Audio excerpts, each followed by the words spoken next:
Hola chicos, ¿cómo están? Espero que todo bien. Les dejo este video, es un video cortito explicando cómo hacer los ejercicios de lógica. Lo importante de esta unidad, nosotros estamos viendo la lógica, ¿no?, como una ciencia formal, ¿no? Entonces, lo que nosotros nos va a interesar es la estructura o la forma de los razonamientos. Por eso, tanto en el caso de los razonamientos válidos como en el caso de las falacias formales o razonamientos inválidos, lo que nos interesa reconocer es la estructura. Esto lo repito porque es importante asociar los términos de validez, ¿no?, a los razonamientos. Es decir, cuando nosotros decimos que es válido o inválido, hacemos referencia a los razonamientos. Y cuando decimos que algo es verdadero o falso, hacemos referencia a las premisas o a la conclusión de ese razonamiento. Entonces, en los razonamientos podemos identificar dos partes: la parte formal, ¿no?, la que tiene que ver con la forma, con la estructura, con el esqueleto de ese razonamiento, y la parte que tiene que ver más bien con el contenido o con la materia de ese razonamiento. Como nosotros estamos estudiando las estructuras de los razonamientos, lo que nos interesa es poder reconocer las mismas y ver qué estructuras son válidas, ¿no?, y cuáles no lo son.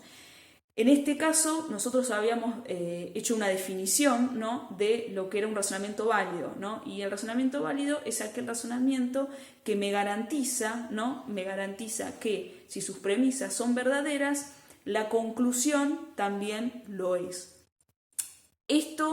Esta garantía, ¿no?, o esto que se le dice, ¿no?, la deducción, ¿no?, cuando se infiere, ¿no?, de forma necesaria esa conclusión de las premisas, se cumple en el caso de que las premisas sean verdaderas, ¿no? Si las premisas son verdaderas, su conclusión también lo es, pero puede tener premisas falsas.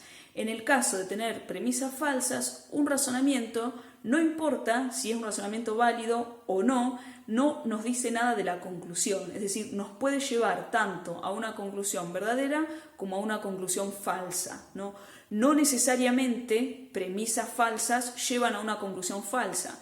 Probablemente sí, pero no de forma necesaria, ¿no? La necesidad o la garantía, ¿no?, de esa conclusión nos la da, ¿no?, cuando sus premisas son verdaderas y el razonamiento es válido, ¿no?, que nos lleva a una conclusión verdadera de forma necesaria.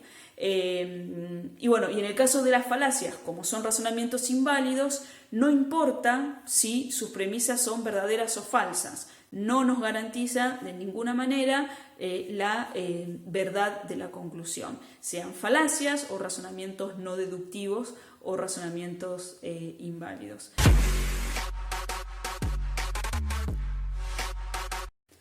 Vamos a ver razonamientos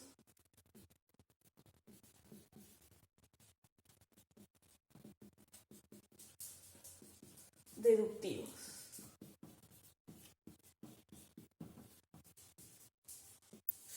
Razonamientos deductivos, dos formas de razonamientos. Vamos a ver el modus ponens y el modus tollens.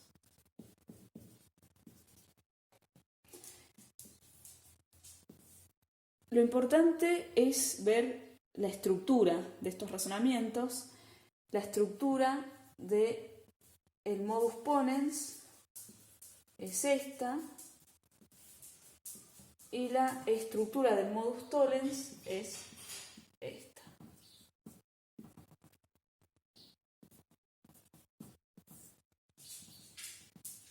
Y se lee si P, entonces Q, P por lo tanto Q, si P, entonces Q, no Q, por lo tanto no P. Ejemplos de cada uno de estos razonamientos: si llueve, el piso se moja. Llueve, por lo tanto, el piso se moja.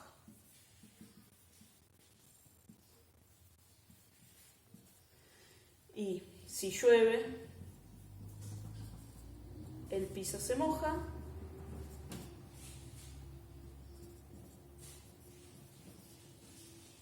el piso no se moja,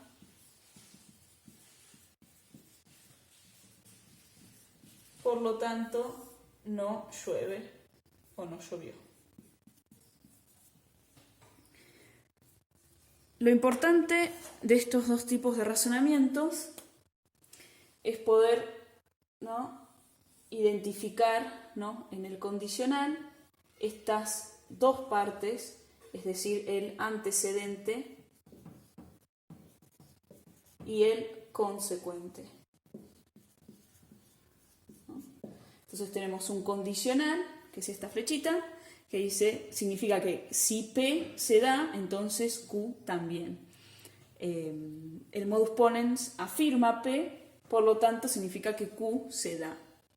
En el caso del modus tollens, también parte de un condicional, ¿no? Si P, entonces Q, pero niega que Q se dé. Entonces, como yo sé que si P se da Q, al no darse Q, ¿no?, tiene como resultado que P tampoco se da. Esto sería una negación. Negación de lo que sea P, ¿no? Y esta línea, que lo que significa es por lo tanto. En este ejemplo se puede ver si llueve, llueve sería P, el piso se moja sería Q. Entonces sería si P, entonces Q. Llueve, porque repito P, el piso se moja, que sería Q, porque está acá Q. Y en este caso lo mismo, si llueve es P, el piso se moja Q, el piso no se moja, es decir que estoy negando Q, y no llueve, estoy negando P.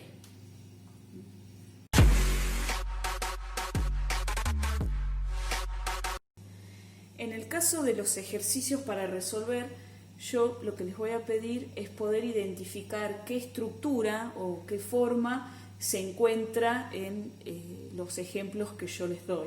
Entonces yo les voy a dar ya un razonamiento, ¿no?, dos premisas y una conclusión, y ustedes tienen que poder identificar qué estructura de razonamiento se encuentra. Por ejemplo, en el primero, ¿no?, yo tengo, si es feriado, no hay clases, ¿no? Podemos identificar PQ, ¿no?, por el condicional. Si es feriado, entonces no hay clases. Después vemos que se afirma Q, porque decimos que no hay clases, es decir, Q acá es que no hay clases y P es que es feriado.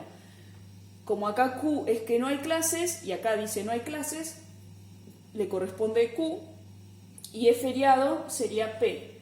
La estructura de este razonamiento sería si P, entonces Q, Q, por lo tanto P. En el segundo vamos a ver lo mismo. Si es feriado P, no hay clases, Q. Hay clases, es decir, si Q es que no hay clases sería negar, ¿no?, Q. Entonces tendríamos que ponerlo de esta manera. No Q, porque Q es que no hay clases. Nosotros estamos diciendo que sí hay clases, entonces estamos negando que no hay clases. Entonces sería no Q. Y no es feriado sería no P. Por lo tanto, la estructura de este razonamiento sería si P, entonces Q, no Q, por lo tanto no P. Acá encontramos dos estructuras de razonamientos diferentes, ¿no? Por un lado, si P entonces Q, Q, por lo tanto no P, si P entonces Q, no Q, por lo tanto no P. Y yo lo que dibujé acá al costado son los dos razonamientos que acabamos de ver, el modus ponens y el modus tollens, y la idea es que ustedes puedan reconocer, una vez que identifican que pueden dibujar qué estructura, ¿no?, identificar qué razonamiento a cuál de los razonamientos que vimos corresponde. En este caso, el primero, no corresponde a ninguno de los dos, porque lo que hace es afirmar Q. En cambio, en el segundo se niega Q, como en el modus tollens, ¿no? Entonces vemos que esta estructura es la misma que esa. Entonces yo, una vez que les pido que dibujen la estructura del razonamiento, les voy a pedir que identifiquen. En este caso se trataría de un modus tollens, y sería un razonamiento válido, porque estas son dos formas de razonamiento válidos. En el caso de los razonamientos no válidos, que es lo que vamos a ver nosotros, se va a ubicar esta estructura de razonamiento que no se corresponde ni con el modus tollens, ni con el modus tollens ni con el modus ponens. Entonces nos había quedado sin resolver esta estructura porque no la podíamos identificar, porque no se corresponde ni con el modus ponens ni con el modus tollens. Entonces para eso nosotros lo que necesitamos ver son otras formas de razonamiento que son razonamientos inválidos o falacias, vamos a llamar falacias formales. Es decir, razonamientos que son inválidos por su forma, no por su estructura. Y son dos razonamientos: la falacia de afirmación del consecuente y la falacia de negación del antecedente. Y la forma lógica de estos razonamientos es: si P entonces Q, Q por lo tanto P. Si P entonces Q, no P por lo tanto Q. Por lo tanto no Q. Entonces acá van a ver que el mismo nombre de la falacia dice lo que hay que hacer. Se llama falacia de afirmación del consecuente y lo que hago yo es afirmar el consecuente. Falacia de negación del antecedente y lo que hago es negar el antecedente, es decir, niego P. Y en este caso vamos a reconocer que la estructura que nos había quedado sin identificar se corresponde con esta estructura que está acá. Entonces este razonamiento sería una falacia de afirmación del consecuente y es un razonamiento inválido. Es un razonamiento inválido. Entonces, en el caso de los ejercicios, ¿no?, van a tener 4 opciones. Van a ser modus ponens, modus tollens, falacia de afirmación del consecuente y falacia de negación del antecedente. En el caso de ser un modus ponens o un modus tollens, son razonamientos válidos, ¿no?, sin importar lo que pueda aparecer, porque a nosotros lo que nos interesa es la estructura del razonamiento, no el contenido. Entonces, si la estructura me da uno de estos dos, automáticamente es un razonamiento válido. En cambio, si la estructura me da uno de estos dos, van a ser falacias, es decir, van a ser razonamientos inválidos.